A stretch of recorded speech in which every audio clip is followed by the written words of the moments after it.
Chers amis fidèles du Padre Pio, bonjour. Mon nom est Jean Goyard et vous assistez au programme Grâce au Padre Pio. Oui, parce que nous reprenons nos conversations, vous le savez, ensemble autour de vos commentaires. Et j'en suis très heureux, parce que cela donne plus de vie à notre interlocution.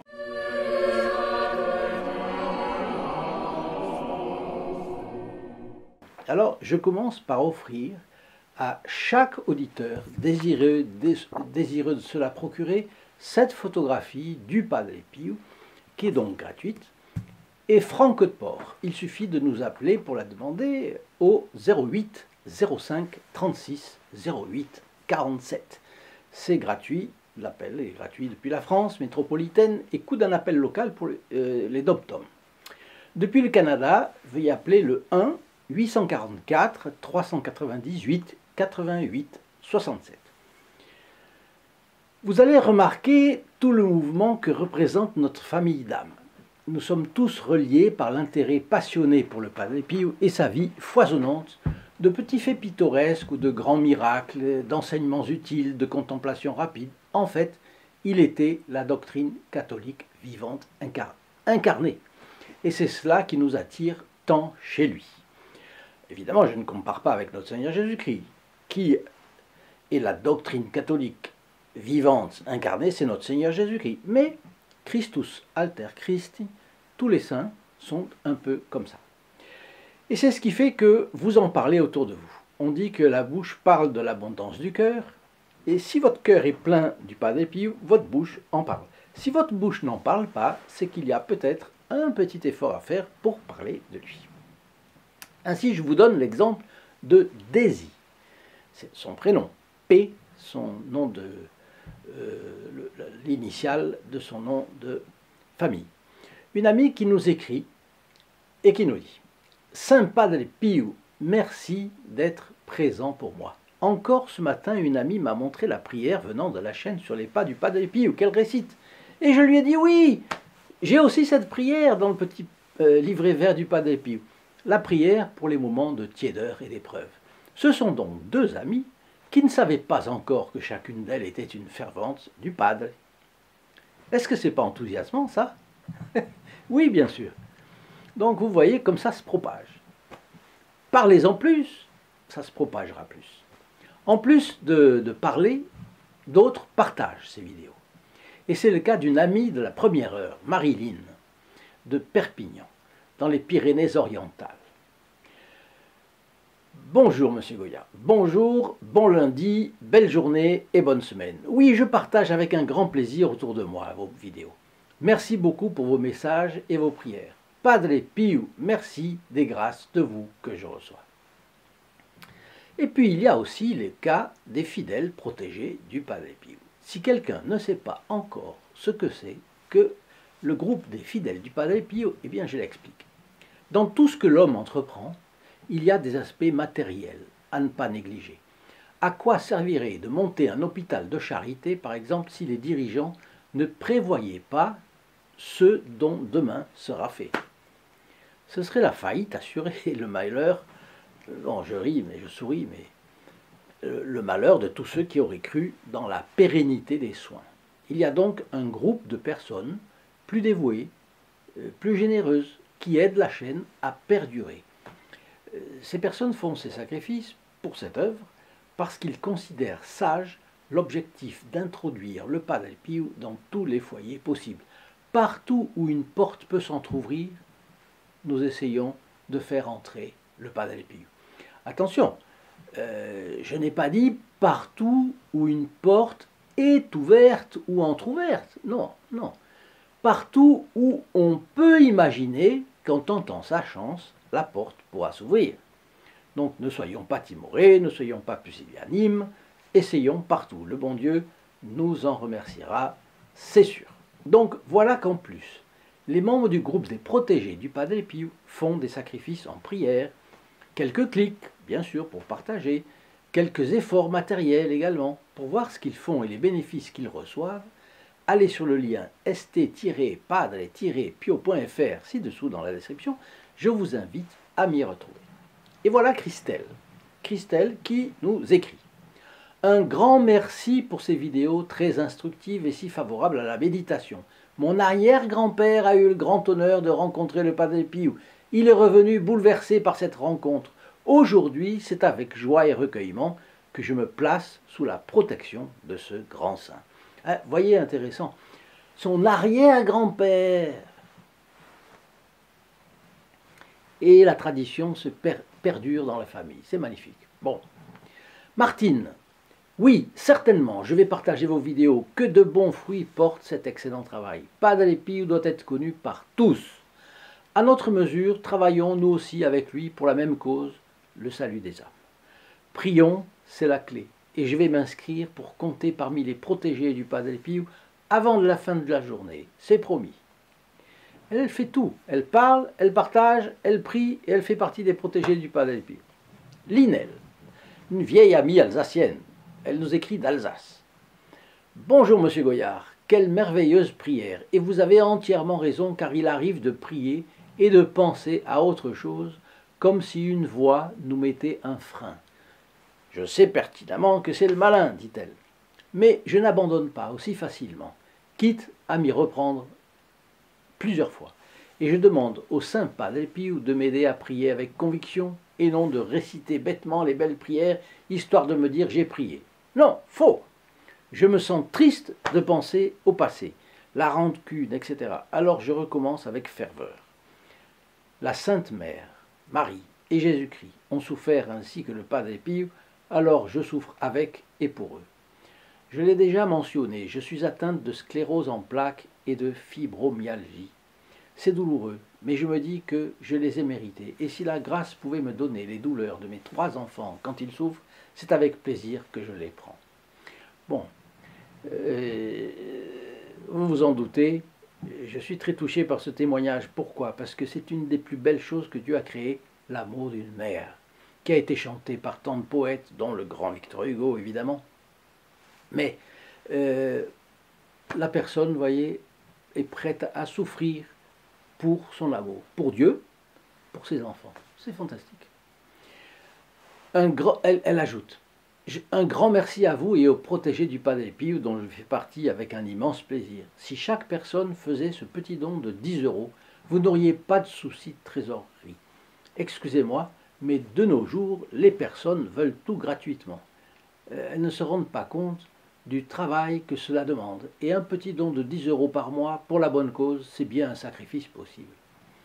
Eh bien, merci Linel de votre témoignage et encore une fois pour votre aide généreuse. Je connais et j'admire votre belle région. Je prie pour qu'elle reste bien alsacienne. C'est une valeur importante que l'Alsace. Si typique, si imprégnée de caractère au point que les Allemands aiment s'y retrouver les fins de semaine, disant que c'est un vrai jardin français, et que les Français vont y passer leurs vacances, aimant y trouver des éléments de culture germanique, et notamment au moment de Noël maintenant, le marché de Noël, si fameux. L'Alsace a les 2 cultures, et on espère bien qu'elle les garde toutes les 2. À présent, je reviens sur vos commentaires concernant notre vidéo sur le père Jean de Robert. Vous vous en souvenez, la chaîne sur les pas du Padre Pio vous a présenté le contact peu banal et plein d'enseignements du séminariste Jean de Robert avec le Padre Pio, dont il est devenu en 1955 fils spirituel, lors de son premier séjour d'ailleurs à San Giovanni Rotondo. C'était la vidéo « Vous l'aimeriez comme père spirituel? Venez et voyez ». Je vous en mets les références sous le lien en bleu dans la description ci-dessous pour vous y reporter si vous le souhaitez. Elle est vraiment savoureuse à plusieurs égards. Alors, je vous ai raconté qu'une fois prêtre, Jean de Robert disait qu'il était arrivé à San Giovanni Rotondo plein de préjugés sur le Padre Pio et sujet à beaucoup de doutes, surtout sur le moine qu'il allait rencontrer, sur l'Italie et la façon populaire de se comporter qu'avaient les Italiens. Et il a ajouté que c'était le fruit d'une mentalité cartésienne. Vous vous rappelez? Ce qui est, dit-il clairement, le défaut de bien des Français. C'était un Français, un prêtre, le père de Robert, fils spirituel du Padre Pio, qui, je vous ai raconté son histoire, où est-ce qu'il a été prêtre à Paris, à la Trinité aussi, etc. Bon, Le père de Robert l'a raconté avec force détail dans des conférences que vous retrouvez facilement d'ailleurs sur Internet si vous le souhaitez. Alors j'avais expliqué en quoi avoir l'esprit cartésien pouvait être un obstacle dans nos vies spirituelles, dans l'amour de Dieu, etc. Et je vous avais aussi partagé le contenu du message de Notre-Dame de Pellevoisin lors de son apparition à Estelle Faguette, qui était domestique au service d'une dame de la grande noblesse. Je crois que c'était une La Rochefoucauld. Et lors de la 9e apparition, le 9 septembre 1876, voici ce que Notre-Dame avait dit à la petite Estelle, sur un ton de doux reproche. « Tu as bien le caractère du Français. Il veut tout savoir avant d'apprendre et tout comprendre avant de savoir. » Je vais y revenir. Alors voici vos commentaires sur tout cela. Laurent, vous avez raison de prendre vos distances avec le cartésianisme. Vos conseils m'aident beaucoup. Merci. Lucie, renchérie, en mettant ces conseils en pratique, la vie devient supportable et heureuse. On voit à quel point elle a souffert du cartésianisme. C'est un peu un carcan, le cartésianisme. Agnès, vous ne m'avez pas choqué en parlant de Descartes. Au contraire, quel dommage pour lui. Dieu révèle ses secrets aux tout-petits et pas aux sages ou aux puissants. D'autre part, c'est très beau un mystère. C'est profond et ça donne envie de partir à l'aventure dans un pays inconnu. Oui, je suis bien d'accord, mais bien d'accord avec vous. C'est beau un mystère. On dit qu'au ciel, c'est un petit peu comme, il y aura comme des voiles, et chaque fois, parce qu'il y a l'éternité pour découvrir tout cela, et Dieu est infini, donc les voiles s'enlèveront, et on découvrira chaque fois plus, chaque fois plus, chaque fois plus de choses. Là, on comprend que le paradis a un attrait phénoménal.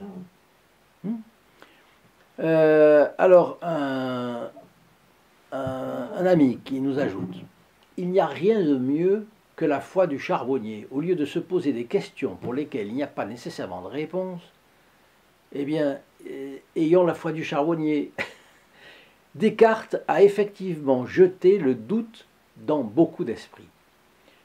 Personnellement, il m'arrive de chercher le pourquoi du comment, ce qui me semble terriblement humain, mais je sens alors que je me perds. Et alors j'arrête.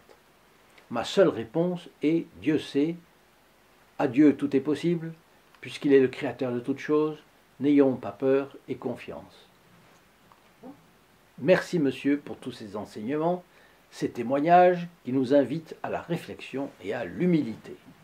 Exactement, le mot humilité est important là. Le cartésianisme s'oppose à l'humilité, vous allez voir pourquoi. Gabriel nous écrit « Le cartésianisme nourrit l'orgueil de l'homme. » Bon, elle a compris et elle a formulé synthétiquement. Une autre de nos amies, Étoile,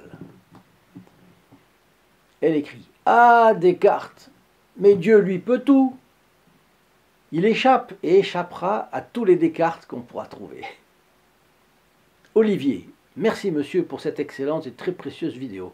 À propos de Descartes, vous désamorcez une façon de penser très courante qui éloigne de la foi. Merci encore beaucoup, cordialement. Et puis, Brigitte Marie. Bonjour monsieur, très beau témoignage. Je suis française par adoption. Et j'ai moi aussi cette façon de croire avec le cerveau. Je vais écouter plusieurs fois cette vidéo pour en tirer le meilleur pour mon âme. Grand merci. Et enfin, Jean-Marie qui écrit « Qu'aurait dit Descartes à Fatima ?» Oui, il aurait été perdu, il aurait été plongé dans une perplexité, il en aurait perdu sa méthode. Bon.